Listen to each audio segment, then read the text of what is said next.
Anand collector કચેરીના record શાખાની ઘોર બેદરકારીનો પર્દાફાશ।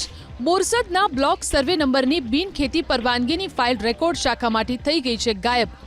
26 ઓગસ્ટ 2023 મોહમ્મદ હનીફ એ મલેકે નાયબ મામલતદારને રજૂઆત કરી હતી, જે રજૂઆતને આધારે મહેસૂલ વિભાગ અને તકેદારી આયોગે તપાસ કરતા ઘોર બેદરકારીનો પર્દાફાશ થયો।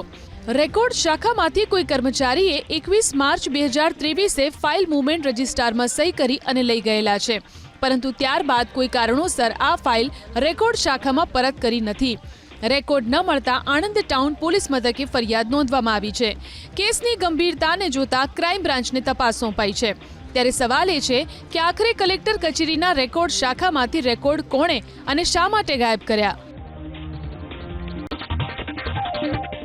મહેસાણાના વિજાપુર તાલુકામાં મનરેગા યોજનામાં કૌભાંડનો પર્દાફાશ। પામોલ ગામમાં મનરેગા યોજનાના ખોટા જોબ કાર્ડ બનાવી સરકારી યોજનાનો ખોટી રીતે લાભ લેવામાં આવ્યો।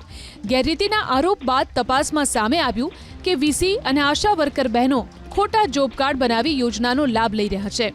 બંને બોગસ જોબ કાર્ડ બનાવી 90,000 રૂપિયાની ગેરરીતિ આચરી।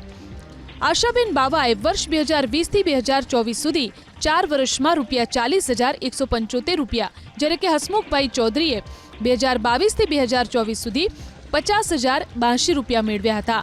લોકપાલની તપાસ બાદ 90,000 રૂપિયા રિકવર કરવાના આદેશ કરાયા।